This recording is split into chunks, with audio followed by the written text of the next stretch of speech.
Bienvenido a través de la Biblia con Les Felden por las Escrituras enseñando verdades bíblicas profundas que cambian la vida de las personas.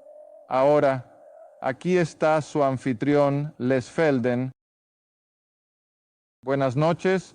Una vez más, estamos listos para retomar donde lo dejamos y si pueden volver conmigo al capítulo 11 de Génesis, queremos tocar un par de cosas de las que no tuvimos tiempo en la última media hora. Y eso es de nuevo sobre la Torre de Babel. Y algunas de las cosas que todavía están con nosotros hoy, muchos de nosotros ni siquiera nos damos cuenta de que ahí es donde se originaron porque han sido parte de nuestra costumbre ahora. Y eso es, por ejemplo, supongo que todos ustedes están familiarizados con la búsqueda de huevos de Pascua en Pascua, y el conejo de Pascua, Santa Claus en Navidad, el árbol de Navidad. ¿De dónde se originaron todas estas cosas? Cada una de ellas regresa a la Torre de Babel, cada una de ellas, porque como ven, al instituir el culto pagano en conjunto con la Torre de Babel, lo primero que Semiramis, por supuesto, introdujo, como mencioné la última vez, fue la idea de que su hijo Tamar era un hijo de Dios.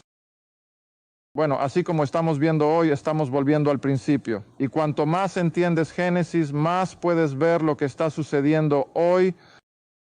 No estaban satisfechos solo con la figura del dios masculino, así que ¿qué tuvieron que introducir? La diosa femenina.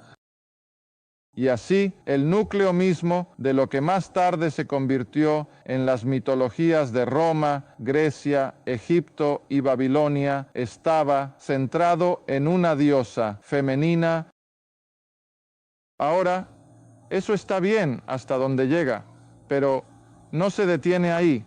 Junto con el culto, entonces, de la diosa femenina en sus varios nombres, Venus, por supuesto, es uno, y estoy olvidando un par de los otros.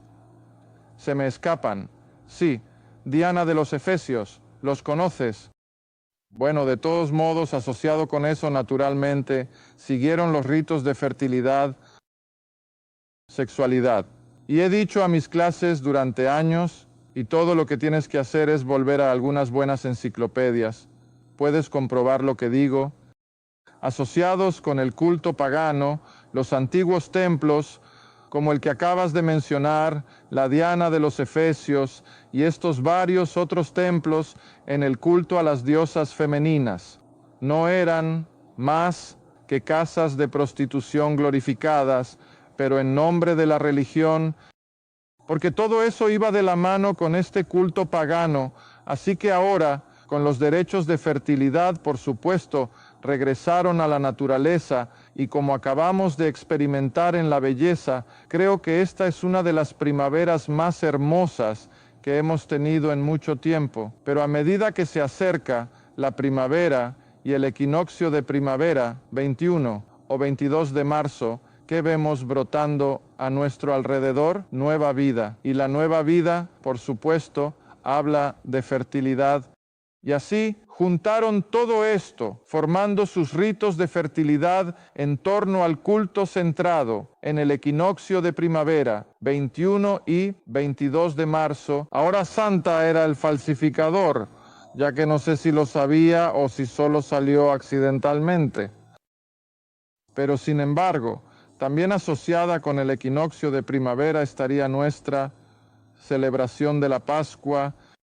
Ahora nuestra Pascua está programada de acuerdo con la Pascua de Israel en el Antiguo Testamento y todas las festividades de Israel y su forma de medir el tiempo se basaban en las fases de la luna, ya sea la luna nueva o la luna llena.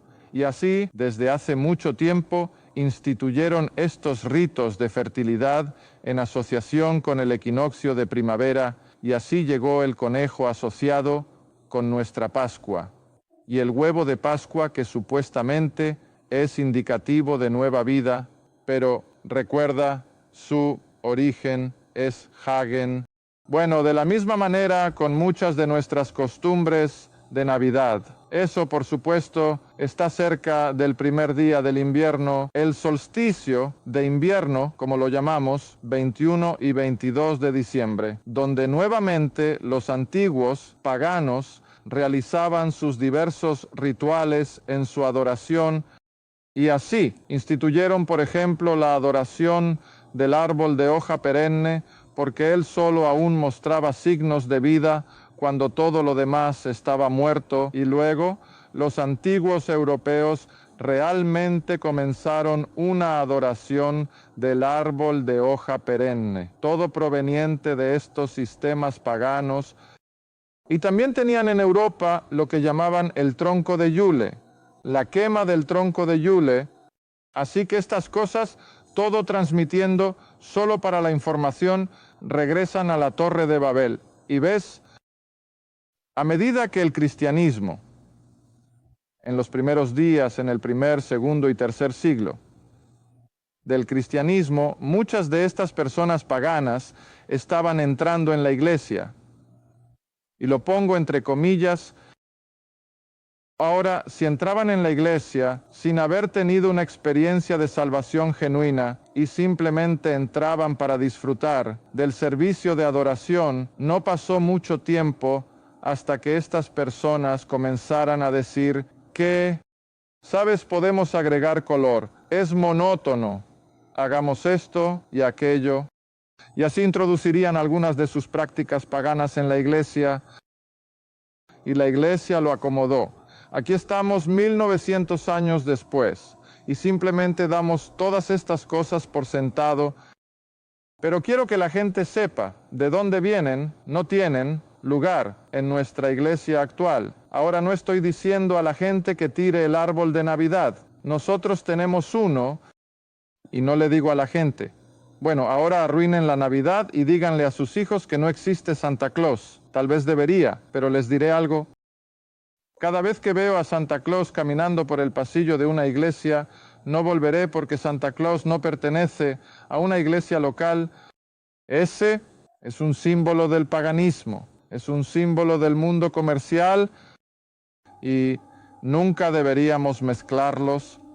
Ahora, como dije, no estoy diciendo a la gente que le quiten la diversión a Santa Claus si no lo relacionen con Cristo, porque en segundo lugar, no creo que Cristo haya nacido el 25 de diciembre.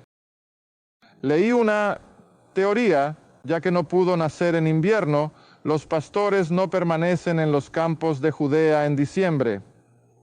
Hace demasiado frío, pero creo en mi propia línea de pensamiento que el 1 de abril sería más probable y nuevamente solo lo menciono como especulación. No puedo probar esto a partir de las Escrituras y espero siempre decírselo cuando diga algo que no sea bíblico, pero prefiero pensar que Cristo nació más probablemente el 1 de abril que en cualquier otro momento. Estaba leyendo la otra noche y especulaban que nació en septiembre y que el periodo del 25 de diciembre era probable la concepción de María por el Espíritu Santo. Nacería Cristo en septiembre. Puede que tenga razón, pero personalmente creo que el 1 de abril. Y te diré por qué. Creo que Adán fue creado y apareció en escena el 1 de abril. Dios estipula a la nación de Israel que abril debe ser el primer mes del año para ellos. Y así todo en el calendario de Israel en tiempos bíblicos comenzaba con el 1 de abril. Creo que Cristo resucitó el de abril. Ahora digo que creo. No puedo probar nada de esto, pero creo que hay muchas cosas que están asociadas en el cronograma de Dios con este primer año bíblico o primer día del primer mes del año bíblico, el mes de abril. Y luego, de nuevo, creo que para poner la guinda del pastel, Santa regresa y adulteró ese mismo día, el 1 de abril, con lo que ahora llamamos que el Día de los Inocentes, que originó de las prácticas ocultas y ciertamente no de las Escrituras. Ahora pasemos a otro tema Estamos aquí en el capítulo 11 y el versículo 9 es donde cerramos la semana pasada, que el lugar se llamaba Babel porque era el lugar de la confusión. Ese es el versículo 9 del capítulo 11. Y de allí el Señor los dispersó. Y les dije la semana pasada que la palabra dispersar aquí en inglés es demasiado suave. Leí un comentario al respecto. Dijo que la palabra debería haber sido salpicada. Él en realidad solo los echó, pero sea como sea, queremos darnos cuenta de que Dios fue bastante enérgico al asegurarse de que estos pueblos de la tierra ahora se dispersaran y de allí, de la Torre de Babel, migran dentro de su línea genealógica de Cam, Sem o Shafet. Y recuerden que hace un par de semanas señalé que principalmente tenemos la descendencia de Cam terminando aquí a lo largo del Mediterráneo. Tenemos la descendencia de Sem aquí en el área de la antigua Babilonia, porque aquí es donde Abraham va a originarse, y esta es la principal área de los pueblos semíticos, los árabes y los israelitas, y luego la descendencia de Jafet migró hacia el oeste de Rusia y hacia Europa, Escandinavia, Gran Bretaña y las costas del norte del Mediterráneo, y así la gente de la tierra ahora proviene de los 3 hijos de Nahor. Ahora, al llegar al versículo 10 en el capítulo 11, seguimos avanzando. Vamos a ser introducidos a las generaciones de Sem. Y de nuevo, no lo voy a tomar todo palabra por palabra, porque cubrimos un poco de eso allá en el capítulo 10.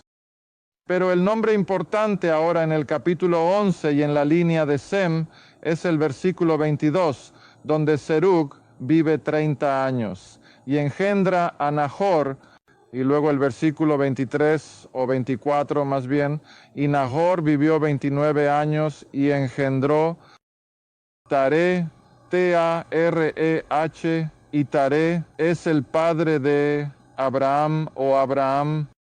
Ahora nos estamos acercando a ese capítulo que dije hace 1 o 2 semanas, que es el punto de referencia de casi todo el Antiguo Testamento, la llamada de Abraham. Así que si puedes aclarar estos nombres, Nahor fue el padre de Taré, Taré fue el padre de Abraham, así como de su hermano Hagen. ¿Está bien? Y ellos viven aquí en el río Éufrates, aquí en la antigua ciudad de Ur. Ahora es interesante que la mayoría de los mapas de la Biblia, y no voy a discutir con ellos, pero he tenido personas que se acercan después de clase y dicen, bueno, ahora este mapa muestra Ur en el lado oeste del Éufrates, y tú dijiste que estaba en el lado este, y yo dije, bueno, eso es lo que dicen los cartógrafos, pero siempre tengo que basarme en lo que dice el libro. Y me miran con curiosidad y dicen, ¿qué quieres decir? Dije, bueno, volvamos a Josué. Así que si lo haces conmigo, vuelve a Josué. Eso es justo después de Deuteronomio. Ve hasta el último capítulo, que es el capítulo 24. Josué, capítulo 24. Y simplemente entra en el versículo 1 y 2. Ahora esto, por supuesto, está ocurriendo muchos años después. Israel está ahora en la tierra prometida, habiendo sido llevado allí bajo el mando de Josué, después de que Moisés dejó la escena y Josué reunió a todas las tribus de Israel en Siquem y convocó a los ancianos de Israel, a sus jefes, a sus jueces, a sus oficiales, y se presentaron ante Dios. Ahora, versículo 2, y Josué dijo a todo el pueblo, así dice el Señor Dios de Israel, vuestros padres, o diríamos vuestros antepasados habitaron al otro lado del... Ahora, la versión King James usó la palabra inundación, pero todas las traducciones más nuevas que he visto usan, ¿qué palabra? Río. Ahora léelo de nuevo. Tus antepasados habitaron al otro lado del río. Ahora, el otro lado del río es el lado este, porque Josué no está. En el lado este del Éufrates y hablando del oeste del río, pero hablando desde la tierra de Israel, dijo, nuestros antepasados vinieron del otro lado del río. Eso sería el lado este. Eso tendría que poner a Ur aquí.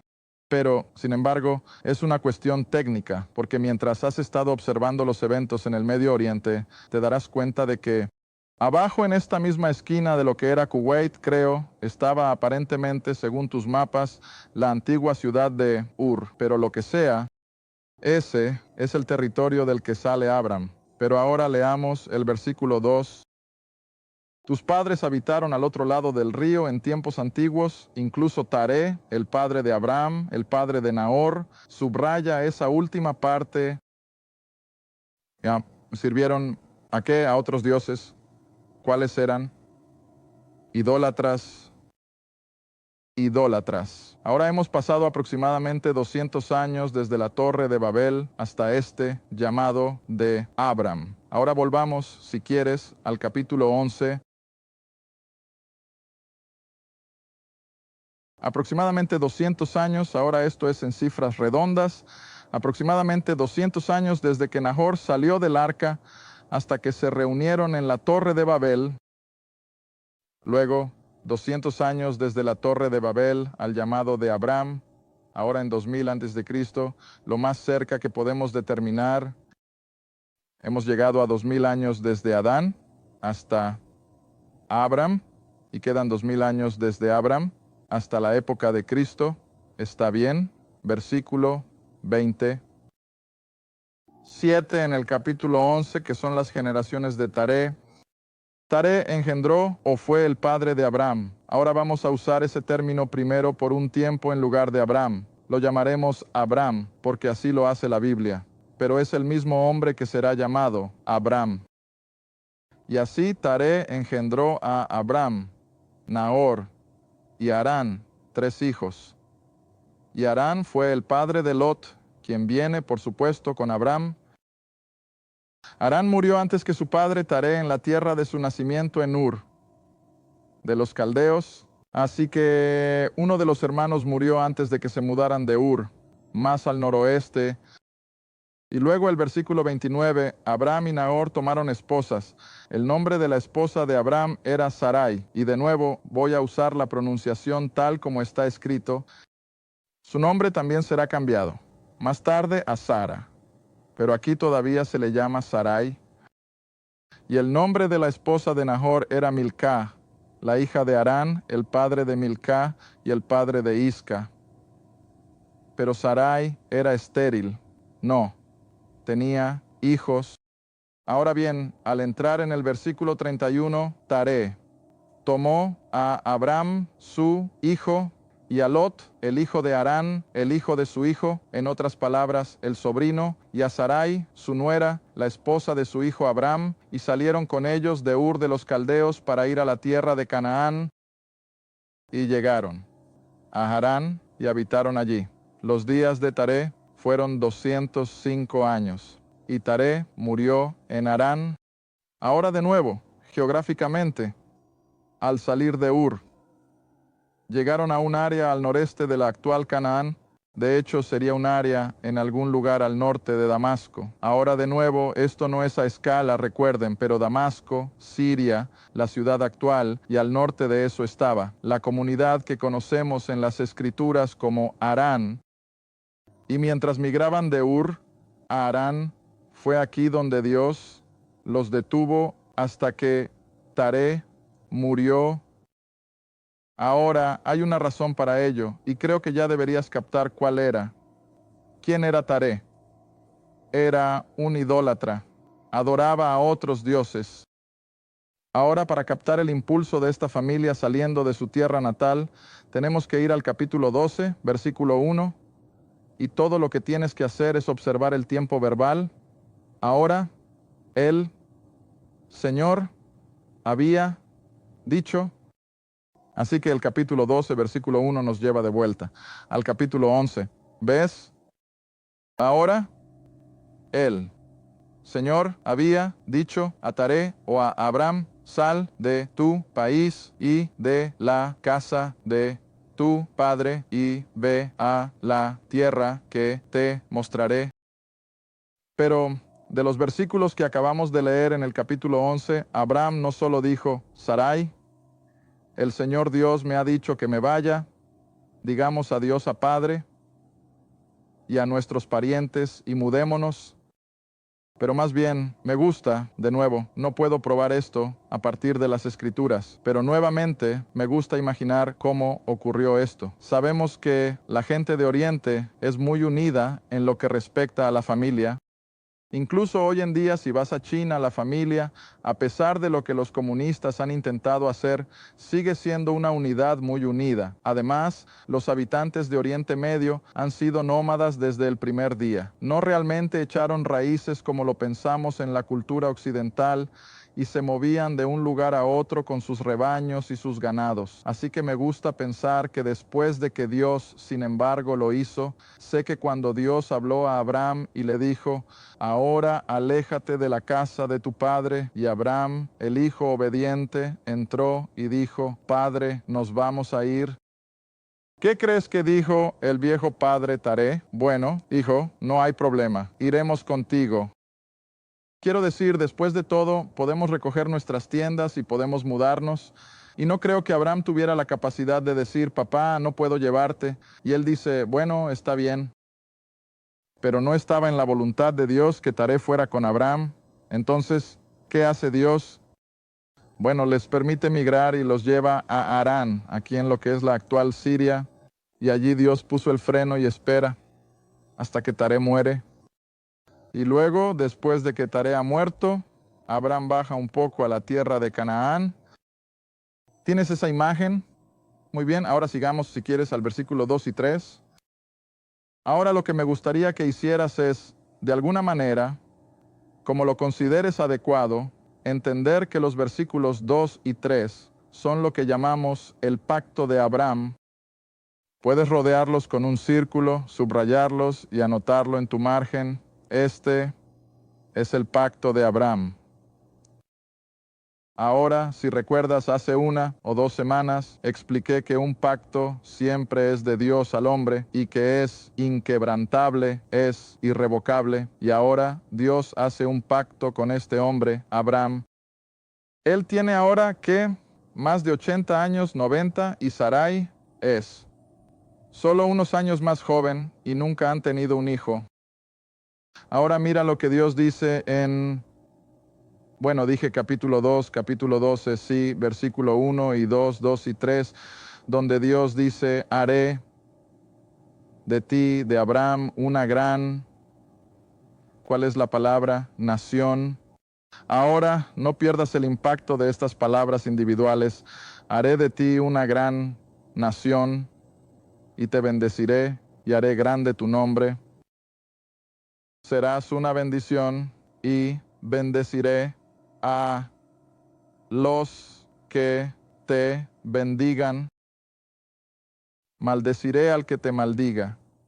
Y luego la promesa abarcadora es en ti. Serán benditas todas las familias de la tierra. Ahora, como creyentes de la Biblia, tenemos que entender bien lo que Dios realmente dijo. Me sentí alentado hace algún tiempo cuando el Daily Oklahoman entrevistó a nuestro propio senador Nichols. Y el senador Nichols, un devoto católico romano, dijo en su entrevista que, aunque su propia iglesia no veía las cosas como él, aún tenía que basarse en la premisa bíblica de que la nación o el pueblo que bendiga a Israel será bendecido por Dios. Y dice, tengo que creer en la Biblia. Y así me he sentido alentado de que el senador tiene su Biblia clara. Estaba leyendo de nuevo justo antes de que nos fuéramos esta mañana que en el desayuno de oración en Washington, justo de vuelta en enero, habría sido 1. Esa guerra pasó rápido, que no puedes recordar si fue durante las 100 horas o justo antes, pero de todos modos tuvieron un gran desayuno de oración en Washington, D.C., en el que había multitudes de nuestros líderes gubernamentales, y fue, de nuevo, para afirmar que nosotros como América somos amigos de Israel, y dejaron claro en sus diversas intervenciones en esa reunión que la nación que se mantiene con Israel estará en las bendiciones de Dios. Y ciertamente vimos eso logrado en este último pequeño episodio, donde todo salió como un reloj, porque después de todo, estábamos protegiendo al pueblo del pacto de Dios. Y así, nunca pierdas de vista esta promesa a Abraham de que lo haría una gran nación y que bendeciría al hombre individualmente. Y sabemos que lo fue. Haría su nombre grande, y lo sabemos. Los arqueólogos ahora están encontrando facturas de venta y todo lo demás con el nombre de Abraham. El hombre sigue siendo de renombre mundial, muchos miles de años después, y así, de hecho, su nombre es grande. Pero la mejor parte de este pacto está en el versículo 3, 2 de ellos: bendeciré a los que te bendicen y maldeciré a los que te maldicen. Y luego la última es que en ti, a través de este hombre, Abraham, Dios traería una bendición sobre toda la raza humana. Ahora, por supuesto, ¿qué tenía Dios en mente? Redención, salvación. La salvación vendría a toda la raza humana a través de la nación de Israel. Nos quedan un par de minutos. Volten conmigo, si quieren, al libro de Romanos. Libro de Romanos, donde Pablo, por supuesto, está escribiendo a la congregación gentil en Roma. Y así llamo a esto terreno gentil, desde el punto de vista escritural. Pero en Romanos capítulo 3, y vamos directamente al versículo 1 y 2, exactamente. ¿Qué ventaja? Entonces, ¿qué ventaja tiene el judío? ¿O qué provecho hay en la circuncisión o en ser judío? Ahora el versículo 2 responde a la pregunta mucho, en muchos aspectos. Por supuesto, tenían una ventaja. Principalmente porque a ellos se les confiaron que los oráculos o la palabra de Dios, cada palabra en este libro, viene a través de la nación de Israel. Algunos sostendrían que Lucas era un gentil, y yo prefiero pensar que si era algo, podría haber sido un medio gentil, pero creo que aún era principalmente judío. Cada palabra de este libro nos ha llegado del pueblo judío, y nunca lo pierdas de vista. Si tuviéramos tiempo, y puedes hacerlo a tu propio ritmo, ve al capítulo 11 de Romanos, donde Pablo dice que por su caída, es decir, a través de la caída de Israel cuando rechazaron a su Mesías, ¿qué provocó Dios enviando salvación a las naciones del mundo sin Israel? Pero Pablo se apresura a señalar en ese capítulo que Dios no ha desechado a Israel para siempre. Israel ha sido desechado solo temporalmente. Ellos todavía están en su programa eterno. Gracias por ver A Través de la Biblia con Les Feldig. A Través de la Biblia es un ministerio apoyado por socios. Si este programa ha sido de ayuda para tu estudio de las Escrituras y te gustaría que otros disfrutaran de la enseñanza, tu apoyo sería muy apreciado.